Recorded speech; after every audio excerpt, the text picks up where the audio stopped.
YouTube, what is up? We are looking at my 1 to 11 ranking of EMEA. We did this one a month ago, and now we're revisiting it. Do we need to change anything up now we've seen these teams? The answer is yes. I would again like to reiterate this for the end of the season. When I say season, I mean season. I don't mean at the end of kickoff. I could easily do that. Obviously, it's KCorp, Heretics, etc. Like we've seen the rankings. We know what happened in that event. I don't want to talk about that. I want to talk about the future in terms of what I think. Do these teams have longevity? From what we've seen, what do teams need to change up? Did they mess up early, which meant that we now think they're worse than they actually are, etc.? Because it's a weird format, especially when it's a single elim. You can overthink some of these games.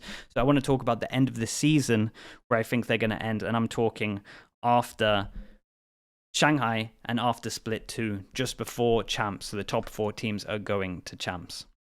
So now we got that out of the way, we can actually talk about what we want to change up. And so this is my original one. We can definitely look at this and think that it needs a lot of changes, because it does. KCorp, let's move them up to over towards Navi's status, and let's do the same with Heretics, just so they're around this area so that we can kind of look at it. We're going to start from the bottom up, because I think that's probably the easiest at the moment. In terms of what I saw from BBL, I felt like BBL's stuff is kind of relatively easy to anti-strat. This is always the issue with Bind and having a breach on Bind. It's relatively easy to kind of work out what's going to happen. Like, it's just a big tell on this map. I think it's very hard to make it like work down the line. It's always good for like a 1. But normally once you've seen it, it's kind of like trap play, then you stun, then you want to fight over towards long, or you're taking showers control. Although I did think they changed it up a good amount, I just think it's too readable, and it doesn't give me a great sign for them moving forward. So off the little data we've seen, I'm going to put them last just because, yeah, pretty much what I said. I think it's going to be too readable. Koi, let's move Gentlemates down as well. And in terms of Gentlemates, they had a rough group, so maybe I'm overthinking the actual rough group.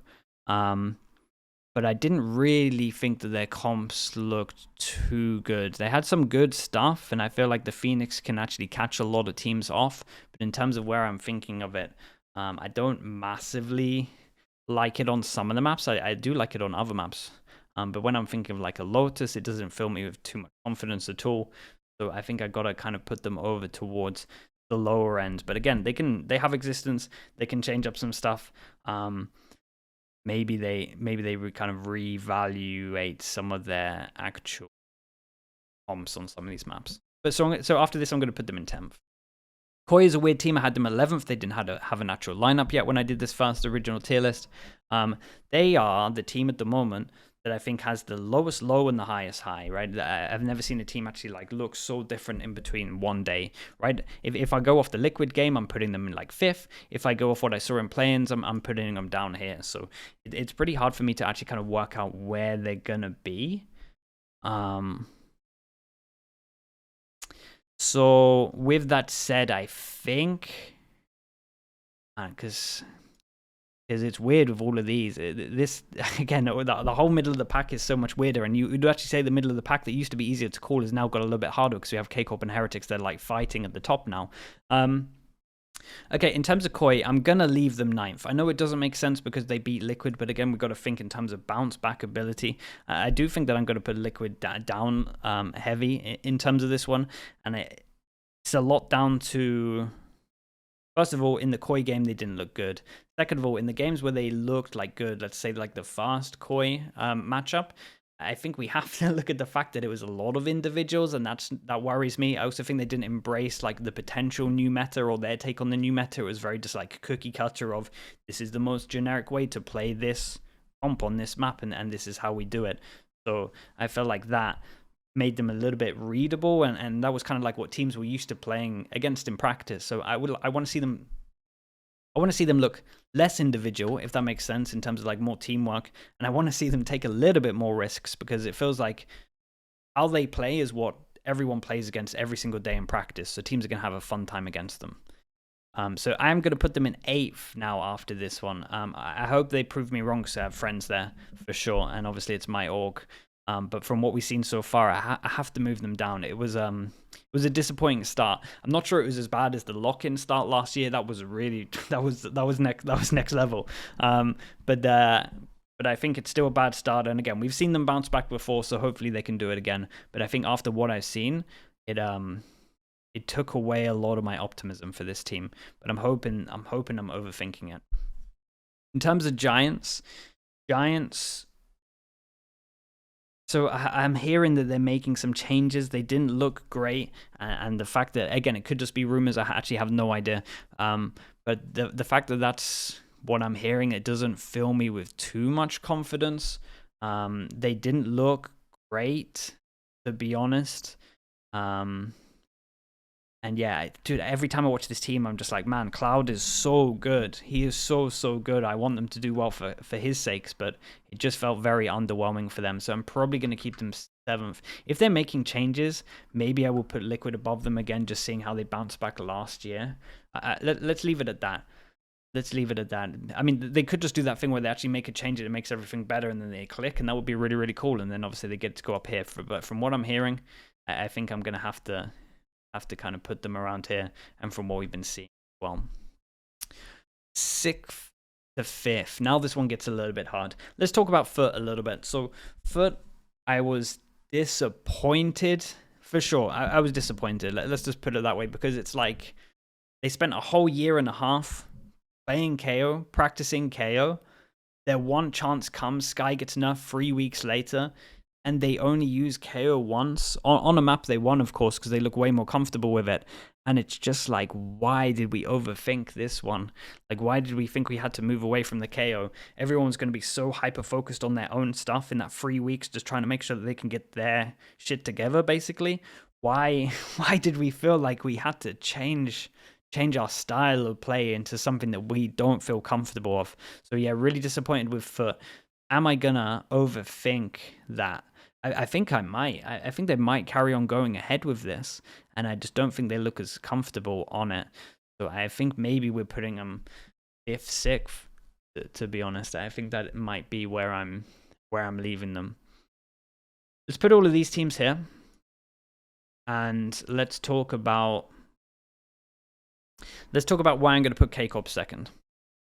And why I'm leaving Fnatic fast. So let's literally just focus on that game itself at the moment. So I want to go through Lotus. So Fnatic, in my eyes, played it too safe. In hindsight, like, they're probably going to think the same. They should have picked Icebox. That would have been like the better play. But I think this all comes down to the fact that they have confidence in this comp. They're 1-16 in this comp. It's a comp that me personally, I've called out for being like, it has weaknesses that haven't been exploited until the Loud game. But if you're like say we're inside the Fnatic bubble right now, we're in the team, and we're just seeing it dominate in practice, dominate in officials. The only time we've lost in like 6 months, I mean, I guess it's like 8 months now, if we ignore the KCorp game, was to Loud. And if I watched that Loud game back and I was in Fnatic, I would be like, damn, we just had to go back out A aggro again, or we had to insta react over towards C a little bit faster. So when I consider that, I can understand why they picked Lotus, but you got to give mad props to KCorp for just completely dismantling it. Something that no team had really done in the past apart from Loud. I think they did it a little bit. They did it in a different way to Loud. Loud's was actually a little bit more impressive, but what they brought to the table to kind of anti was a bit more visually impressive, I would say. So that's where I'm at with that one. I think if Fnatic went back, Fnatic would obviously, I actually think if they viewed this game back, they would probably think in the same eyes that they did the Loud game, that maybe they should have just instantly hit over towards C because their A take was so strong.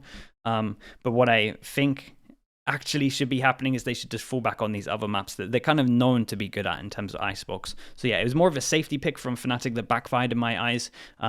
Eng just did a great job. Magnum as well, I had did some good stuff in terms of anting it as well. So that's kind of Lotus. And then I look over towards Split. KCorp on double pistols. I think Fnatic messed up against the Yoru for sure. I'm seeing the Skydog sometimes not check corners, and Yoru's getting free kills. So that's sort of like where I view that game. I think Fnatic would bounce back heavy. I'm not saying that if they played the same game again that they would have a different result, because I think honestly they would struggle on Lotus a little bit.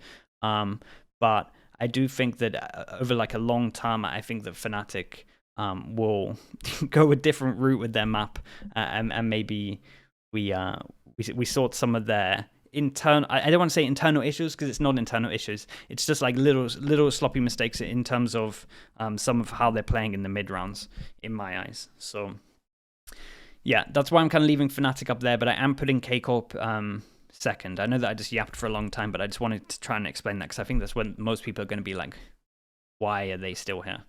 Then we need to look at third, fourth, and fifth, and this one's going to be hard. Vitality looked pretty decent. Changing up now in terms of Trex coming in and Destrian going out. What did I originally have? Man, how mad is it to do this? How mad is everyone going to get if I do this? I'm trying to think of Heretics. They have a lot to prove in terms of getting a new player in. They played a lot online. So they played a lot online, so in theory there's no pressure, but I still think they're going to do good. They had very good anti. They had a lot of new stuff. They actually had the deepest playbook out of every team we saw. Like, for sure, the deepest playbook out of every team we saw so much. They were mixing it up, even against the first, the first matchup against these, they, like, fully dismantled KCorp in terms of the anti as well. So they ended up not showing too much of their own stuff, and actually just being able to do, like, a good game plan in terms of anti. So I will say, though, in terms of, like, looking at their sunset and the more and more I watch it, I think that some of that stuff is...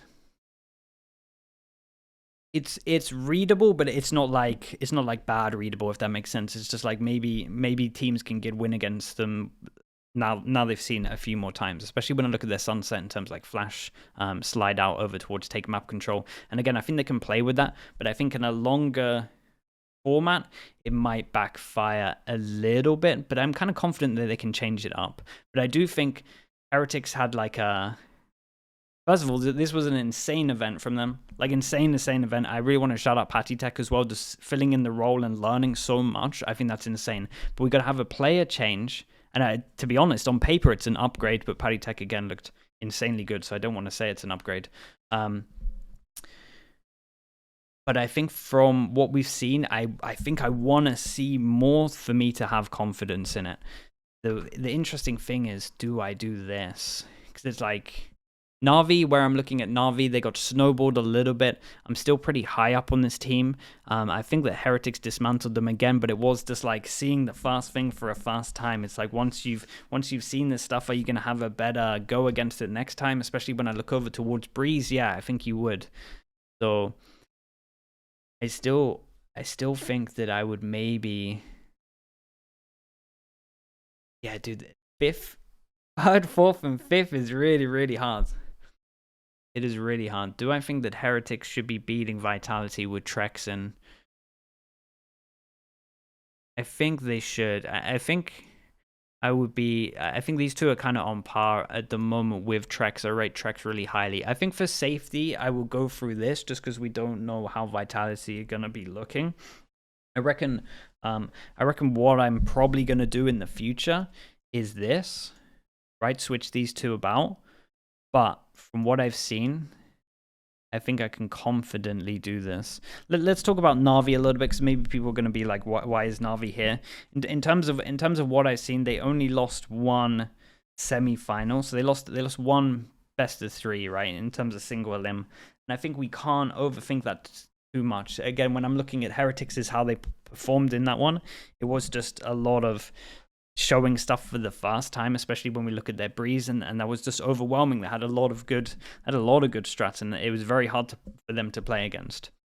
But do I think this is like the prime example of a can they do it again comp? I think they can do it again. Like, we could see this, but am I confident that it would work to the level that it would work? I don't think so. So that's kind of where I'm going to put this.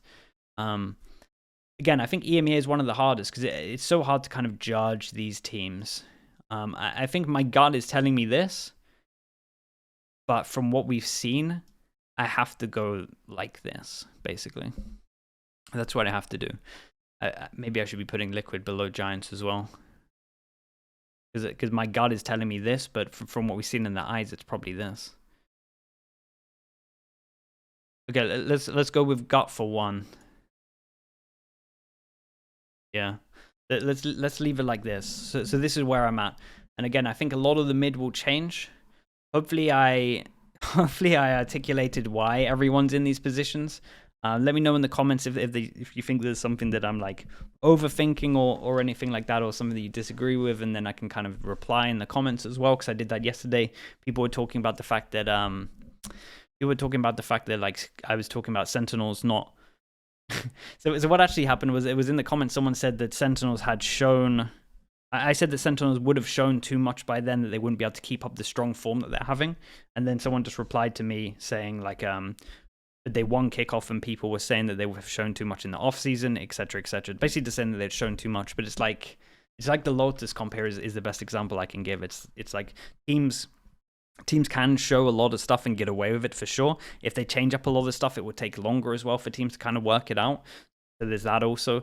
And also I would like to say for the whole Sentinels thing is, I actually predicted them to go to both the Masters and show it. So it's not like I'm the one calling them out saying, oh, they have too much footage, they're not going to win. Like I'm actually saying that their map pool and their strats are so deep that they're going to be able to make it to the Masters, but then once they've shown that much, it might be too readable. It's kind of a similar situation with Heretics, to be honest, where I'm thinking they might show too much by going to these early events, that actually in reality this might happen, or like this might happen.